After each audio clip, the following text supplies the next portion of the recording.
ਇੰਨੀ ਜਿਹੜੀ ਬਦਤਰੀਨ ਸ਼ਿਕਸਤ ਹੋਈ ਹੈ, ਤੁਸੀਂ ਕਿੱਦਾਂ ਵੇਖਦੇ ਹੋ? ਬਹੁਤ ਹੀ ਭੈੜੀ ਕੀਤੀ ਸੀ ਸਾਊਥ ਅਫਰੀਕਾ ਨੇ। ਟੈਸਟ ਮੈਚਸ ਤੋਂ ਬਾਅਦ ਜਿਸ ਤਰ੍ਹਾਂ ਵਨਡੇ ਸੀਰੀਜ਼ ਵੀ ਖੇਡੀ ਤੇ ਬਹੁਤ ਹੀ ਅੱਛਾ ਖੇਡੇ। ਘਰ ਦੇ ਵਿੱਚ ਖੇਡਣਾ ਇੰਡੀਆ ਦੇ, ਫਿਰ ਟਾਸ ਵੀ ਇੰਡੀਆ ਦਾ, ਗਰਾਊਂਡ ਵੀ ਇੰਡੀਆ ਦਾ, ਤੇ ਪਿਚ ਵੀ ਟਿਪੀਕਲ ਇੰਡੀਅਨ ਪਿਚ ਹੁੰਦੀ ਹੈ ਨਾ, ਪਾਟਾ ਪਿਚ, ਬੈਟਿੰਗ ਪਿਚ ਸੀ ਉਹਦੇ ਉੱਤੇ। ਜਿਸ ਤਰ੍ਹਾਂ ਫਿਰ ਕੁਇੰਟਨ ਡੀ ਕਾਕ ਨੇ ਵਾਰੀ ਲਾਈ ਹੈ ਨਾ ਮੁਫਾਜ਼ ਸਾਹਿਬ, ਉਹ ਸ਼ਾਨਦਾਰ ਸੀ।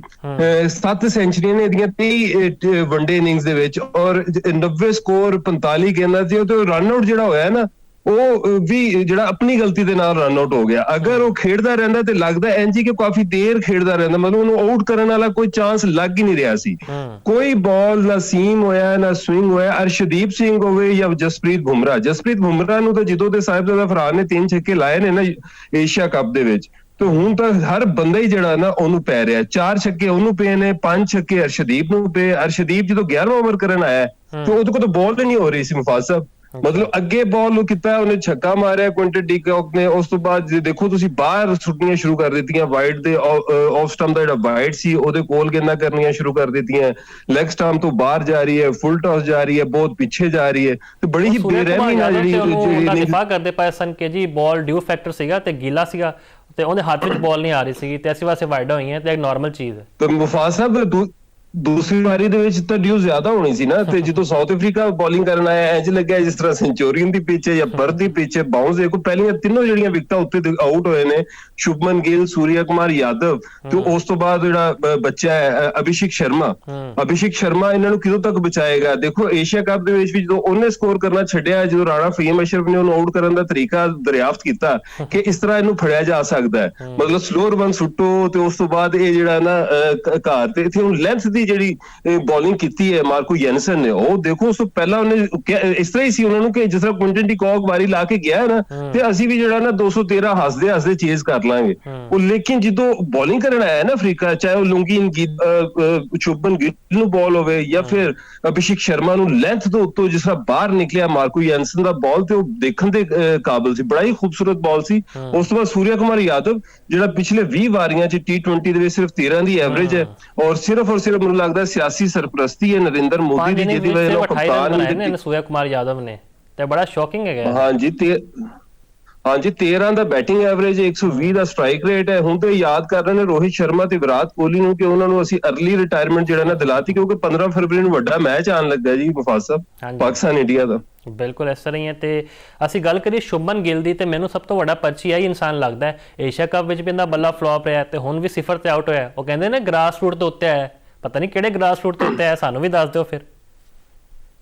ਦੇਖੋ ਨਾ, ਅਗਰ ਤਾਂ ਬਿਨਾਂ ਕੋਈ ਟੈਲੈਂਟ ਨਾ ਹੋਵੇ, ਸੰਜੂ ਸੈਮਸਨ ਨੇ ਨਾ 3 ਸੈਂਚਰੀਆਂ ਸਕੋਰ ਕੀਤੀਆਂ ਤੇ ਓਪਨ ਕੀਤੀਆਂ। ਲਾਸਟ ਟਾਈਮ ਜਦੋਂ ਸਾਊਥ ਅਫਰੀਕਾ ਗਏ ਸੀ ਨਾ T20 ਸੀਰੀਜ਼, 5 ਜਾਂ 4 T20 ਮੁਕਾਬਲੇ ਖੇਡ ਕੇ ਆਏ ਨੇ। ਤਿਲਕ ਵਰਮਾ ਨੰਬਰ 3 ਦੇ ਉੱਤੇ 2 ਸੈਂਚਰੀਆਂ ਕੀਤੀਆਂ, ਸੰਜੂ ਨੇ ਉੱਤੇ 2 ਸੈਂਚਰੀਆਂ, 3 ਉਹਦੀਆਂ ਇੰਟਰਨੈਸ਼ਨਲ ਸੈਂਚਰੀਆਂ ਨੇ। ਸਟ੍ਰਾਈਕ ਰੇਟ ਵੀ ਅੱਛਾ ਖਾਸਾ ਹੈ। ਦੇਖੋ ਮੁਹੰਮਦ ਸ਼ਮੀ ਹਜੇ ਵੀ ਖੇਡ ਸਕਦਾ ਹੈ। ਤੁਸੀਂ ਮਾਈਕਲ ਨਸੀਰ ਦੀ ਮਿਸਾਲ ਦੇਖ ਲਓ, ਆਸਟ੍ਰੇਲੀਆ ਨੇ ਐਸ਼ਜ਼ ਦੇ ਵਿੱਚ ਉਹਨੂੰ ਖਿਲਾਇਆ, ਤੀਸਰਾ ਟੈਸਟ ਮੈਚ ਖੇਡ ਰਿਹਾ ਸੀ। ਤੇ ਏਜ ਬ੍ਰੈਡ ਹੌਜ ਹੋਵੇ, ਸ਼ੇਨ ਵੌਨ ਹੋਵੇ, ਮੁਰਲੀਧਰਨ ਹੋਵੇ, ਇਹਨਾਂ ਵਾਸਤੇ ਨਹੀਂ ਹੁੰਦੀ। ਮਤਲਬ ਮੁਹੰਮਦ ਸ਼ਮੀ ਦਾ ਜਿਹੜਾ ਰਿਕਾਰਡ ਹੈ ਨਾ, ਇੰਡੀਆ ਦੇ ਵਿੱਚ ਹੋਵੇ ਜਾਂ ਆਊਟਸਾਈਡ ਇੰਡੀਆ ਹੋਵੇ, ਇੱਕ ਵੱਡਾ ਬੋਲਰ ਹੈ। ਉਹਦੇ ਨਾਲ ਜ਼ਿਆਦਤੀ ਕੀਤੀ, ਫਿਰ ਮੁਹੰਮਦ ਸਿਰਾਜ ਨਾਲ ਜ਼ਿਆਦਤੀ ਕੀਤੀ।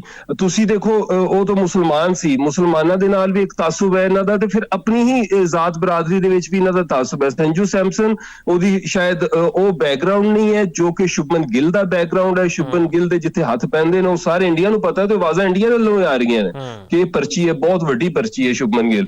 ਉਸ ਤੋਂ ਬਾਅਦ ਜਿਹੜਾ ਰਵੱਈਏ ਤੋਂ ਗੱਲ ਯਾਦ ਆ ਗਈ ਕਿ ਕੱਲ ICC ਨੇ ਇੱਕ ਆਪਣੇ ਆਫੀਸ਼ੀਅਲ ਪੇਜ ਤੇ ਇੱਕ ਪੋਸਟ ਜਾਰੀ ਕੀਤੀ, ਯਾਨੀ ਟਿਕਟ ਪੋਸਟਰ ਜਿਹਨੂੰ ਕਹਿੰਦੇ ਅਸੀਂ, ਉਹਦੇ ਵਿੱਚ ਜਿਹੜਾ ਹੈਰੀ ਬਰੋਕ ਦੀ ਪਿਕਚਰ ਵੀ ਸੀਗੀ, ਈਵਨ ਕਿ ਸ਼ਨਾਕਾ ਜਿਹੜੀ ਸ੍ਰੀਲੰਕਾ ਟੀਮ ਸਾਡੇ ਤੋਂ ਵੀ ਥੱਲੇ ਹੈ ਉਹਦੀ ਤਸਵੀਰ ਵੀ ਮੌਜੂਦ ਸੀਗੀ, ਸੂਰਿਆ ਕੁਮਾਰ ਯਾਦਵ ਵੀ ਸਨ, ਤੇ ਪਾਕਿਸਤਾਨ ਦੇ ਕਪਤਾਨ ਸਲਮਾਨ ਅਲੀ ਆਗਾ ਨਹੀਂ ਮੌਜੂਦ ਸਨ। ਤੇ ਕੀ ਵਜ੍ਹਾ ਤੁਸੀਂ ਸਮਝਦੇ ਹੋ ਜੇਸ਼ਾ ਜਦੋਂ ਦਾ ਆਇਆ ਇਹ ICC ਦੀ ਕਵਾਨੀਨ ਦੀ ਖੁੱਲ੍ਹ ਖਿਲਾਫਵਰਜ਼ੀ ਕਰਦਾ ਪਿਆ?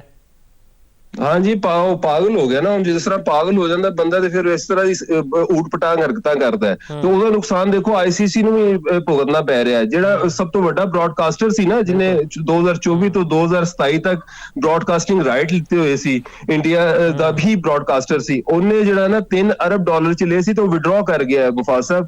1.4 ਦੇ ਵਿੱਚ ਇੱਕ ਨਵਾਂ ਜਿਹੜਾ ਬ੍ਰੌਡਕਾਸਟ, ਉਸ ਤੋਂ ਅੱਧੇ ਤੋਂ ਵੀ ਅੱਧੇ ਪੈਸਿਆਂ ਦੇ ਵਿੱਚ ਜਿਹੜਾ ਨਾ ਬ੍ਰੌਡਕਾਸਟਿੰਗ ਲੈਣ ਵਾਸਤੇ ਆ ਰਿਹਾ ਅੱਗੇ। ਇਹੀ ਉਹ ਰੀਜ਼ਨਸ ਨੇ ਨੇ ਕਿ ਮਤਲਬ ਪਾਕਿਸਤਾਨ ਇੱਕ ਤਾਕਤ ਹੈ ਇੰਟਰਨੈਸ਼ਨਲ ਕ੍ਰਿਕਟ ਦੀ।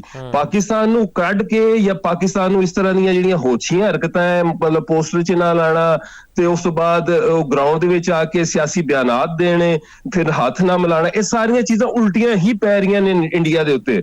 ਮਤਲਬ ਇੰਡੀਆ ਜਿਸ ਤਰ੍ਹਾਂ ਇਹ ਹਰਕਤਾਂ ਕਰਦਾ ਜਾਏਗਾ, ਨਾ ਸਿਰਫ ਐਕਸਪੋਜ਼ ਹੁੰਦਾ ਜਾਏਗਾ, ਬਲਕਿ ਬਾਕੀ ਜਿਹੜੇ ਕ੍ਰਿਕਟ ਬੋਰਡ ਨੇ ਨਾ ਮੁਫਾਜ਼ ਸਾਹਿਬ, ਉਹ ਵੀ ਇਹਨਾਂ ਨੂੰ ਕੋਈ ਜ਼ਿਆਦਾ ਪਸੰਦ ਨਹੀਂ ਕਰਦੇ। ਠੀਕ ਹੈ, ਇਸ ਟਾਈਮ ਇਹਨਾਂ ਕੋਲ ਪੈਸਾ ਜ਼ਿਆਦਾ ਹੈ ਕਿਉਂਕਿ ਆਬਾਦੀ ਜ਼ਿਆਦਾ ਹੈ, 1.5 ਅਰਬ ਆਬਾਦੀ ਨੇ, ਆਬਾਦੀ ਦੀ ਵਜ੍ਹਾ ਨਾਲ ਉਹਨਾਂ ਦੀ ਜਿਹੜੀ ਕਮਰਸ਼ੀਅਲ ਵੈਲਿਊ ਉਹ ਜ਼ਿਆਦਾ ਹੈ। ਉਸ ਵਜ੍ਹਾ ਤੋਂ ਇਹ ਜਿਹੜਾ ਨਾ ਸਮਝਦੇ ਕਿ ਸਾਡੀ ਲਾਠੀ ਤੇ ਸਾਡੀ ਭੈਂਸ ਤੇ ਅਸੀਂ ਨੂੰ ਡਿਕਟੇਟ ਕਰਾਂਗੇ ਕ੍ਰਿਕਟ ਨੂੰ। ਲੇਕਿਨ ਪਾਕਿਸਤਾਨ ਹੋਵੇ, ਮੋਹਸਨ ਨਕਵੀ ਸਾਹਿਬ ਜਦੋਂ ਦੇ ਚੇਅਰਮੈਨ ਪਾਕਿਸਤਾਨ ਕ੍ਰਿਕਟ ਬੋਰਡ ਬਣੇ ਨੇ, ਔਰ ਜਿਸ ਤਰ੍ਹਾਂ ਇਹਨਾਂ ਨੇ ਫੈਸਲਾ ਲਿੱਤਾ ਹੈ ਕਿ ਤੁਸੀਂ ਨਹੀਂ ਆਓਗੇ ਤੇ ਅਸੀਂ ਵੀ ਨਹੀਂ ਆਵਾਂਗੇ, ਮਤਲਬ ਉਸ ਤੋਂ ਬਾਅਦ ਟਰੋਫੀ ਲੈਣ ਨਹੀਂ ਆਓਗੇ ਤੇ ਭਾਈ ਟਰੋਫੀ ਲੈਣ ਵਾਸਤੇ ਤੁਸੀਂ ਜਿਹੜਾ ਨਾ ਮੇਰੇ ਦਫ਼ਤਰ ਆ ਜਾਓ, ਮਤਲਬ ਇੱਜ਼ਤ ਤੇ ਵਕਾਰ ਜਿਹੜਾ ਨਾ ਬਣਾ ਕੇ ਰੱਖਿਆ ਹੈ। ਤੇ ਉਹਦਾ ਧੱਜਕਾ ਜਿਹੜਾ ਨਾ ਇੰਡੀਆ ਨੂੰ ਮਿਲਣਾ ਸ਼ੁਰੂ ਹੋ ਗਿਆ, ਔਰ ਪਾਕਿਸਤਾਨ ਦੇ ਨਾਲ ਖੇਡੇ ਬਿਨਾਂ ਇੰਡੀਆ ਦਾ ਗੁਜ਼ਾਰਾ ਨਹੀਂ ਹੈ, ਇੰਡੀਅਨ ਬ੍ਰੌਡਕਾਸਟਰਾਂ ਦਾ ਗੁਜ਼ਾਰਾ ਨਹੀਂ ਹੈ, ਕਿਉਂਕਿ ਪਾਕਿਸਤਾਨ ਦੀ ਜਿਹੜੀ ਫੇਸ ਵੈਲਿਊ ਹੈ, ਪਾਕਿਸਤਾਨ ਦੀ ਜਿਹੜੀ ਕਮਰਸ਼ੀਅਲ ਵੈਲਿਊ ਬਹੁਤ ਉੱਪਰ ਹੈ। ਤੁਸੀਂ ਵੇਖੋ ਨਾ, ਇੰਡੀਅਨ ਬ੍ਰੌਡਕਾਸਟਰ ਨੂੰ 25 ਕਰੋੜ ਤੋਂ ਜ਼ਿਆਦਾ ਨੁਕਸਾਨ ਹੋਇਆ ਹੈ ਤੇ ਜੇ ਸ਼ਾਹ ਬਜਾਏ ਏਸ਼ੀਆਈ ਮਮਾਲਿਕ ਦੇ ਬ੍ਰੌਡਕਾਸਟਰਸ ਨੂੰ ਅੱਗੇ ਲੈ ਕੇ ਆਏ, ਉਹਨੇ ਆਪਣੇ ਮਨਪਸੰਦੀਦਾ ਜਿਹੜੇ ਬ੍ਰੌਡਕਾਸਟਰ ਉਹ ਰੱਖਣਾ ਸ਼ੁਰੂ ਕਰਤੇ ਨੇ।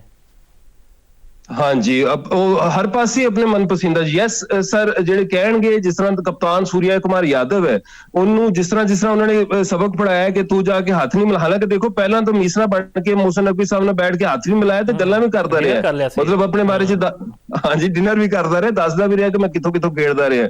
ਤੇ ਉਸ ਤੋਂ ਬਾਅਦ ਜਦੋਂ ਉੱਥੋਂ ਸਖਤੀ ਹੋਈ ਕਿ ਤੇ ਯਾਰ ਕੰਮ ਖਰਾਬ ਹੋ ਜਾਣਾ, ਤੂੰ ਸਾਡੀ ਆਵਾਮ ਜਿਹੜੀ ਇਹਨਾਂ ਗੁੱਸੇ 'ਚ ਆ ਜਾਣੀ ਤੇ ਅਸੀਂ ਵੋਟ ਵੀ ਤਾਂ ਲੈਣੇ, ਫਿਰ ਉਸ ਤੋਂ ਬਾਅਦ ਉਹਨਾਂ ਨੇ ਯੂ ਟਰਨ ਲਿਆ, ਫਿਰ ਹੱਥ ਵੀ ਨਹੀਂ ਮਿਲਾਣਾ ਤੇ ਟਰੋਫੀ ਵੀ ਨਹੀਂ ਲੈਣੀ। ਤੇ ਉਸ ਤੋਂ ਬਾਅਦ ਜਿਹੜਾ ਨਾ ਉਹ ਜਿਸ ਤਰ੍ਹਾਂ ਉਹ ਕੀਤੀ ਗਈ ਸੀ ਪੋਸਟ ਮੈਚ ਦੇ ਵਿੱਚ ਗੁਫ਼ਤਗੂ ਕੀਤੀ ਗਈ ਸੀ ਸੂਰਿਆ ਕੁਮਾਰ ਯਾਦਵ ਵੱਲੋਂ, ਬੜੀ ਹੀ ਬੇਹੂਦਾ ਕਿਸਮ ਦੀ। ਤੇ ਇਹ ਜਿਹੜੀਆਂ ਚੀਜ਼ਾਂ ਹੈ ਨਾ ਕਿ ਆਪਣੇ ਲੋਕਾਂ ਨੂੰ, ਜਿਹੜੇ ਮਨਪਸੰਦ ਲੋਕਾਂ ਨੂੰ ਜਦੋਂ ਤੁਸੀਂ ਨਵਾਜ਼ੋਗੇ, ਔਰ ਗੈਰ ਕ੍ਰਿਕਟਿੰਗ ਡਿਸੀਜਨ, ਮਤਲਬ ਜਿਹਦਾ ਕ੍ਰਿਕਟ ਦੇ ਨਾਲ ਕੋਈ ਤਾਲੁਕ ਨਹੀਂ ਹੋਏਗਾ, ਤੇ ਉਹਦਾ ਨੁਕਸਾਨ ਜਿਹੜਾ ਨਾ ਫਿਰ ਮਾਰਕੀਟ ਨੂੰ ਜ਼ਰੂਰ ਹੋਏਗਾ, ਬ੍ਰੌਡਕਾਸਟਰਾਂ ਨੂੰ ਵੀ ਨੁਕਸਾਨ ਹੋਏਗਾ, ICC ਨੂੰ ਵੀ ਨੁਕਸਾਨ ਹੋਏਗਾ। ਇਹ ਤਾਂ ਦੇਖਣਾ ਅੱਗੇ ਆਉਣ ਵਾਲੇ ਵਕਤ 'ਚ ਜੇ ਸ਼ਾਹ ਨੂੰ ਹੱਥ ਜੋੜ ਕੇ ਕਹਿਣਗੇ ਭਾਵੇਂ ਤੁਸੀਂ ਇੱਥੋਂ ਨਿਕਲੋ ਜਾਂ ਆਪਣੇ ਪਾਗਲ ਮੋਦੀ ਨੂੰ ਸਮਝਾਓ ਕੁਝ। ਬਿਲਕੁਲ ਯਾਸਿਰ ਸਾਹਿਬ, ਇਹ ਜਿਹੜੀ ਓਛੀ ਹਰਕਤਾਂ ਕਰ ਰਹੇ ਨੇ ਹਰਕਤਾਂ ਇੰਡੀਆ ਵਾਲੇ, ਇਹ ਨੁਕਸਾਨ ਉਠਾਉਣਾ ਪੈ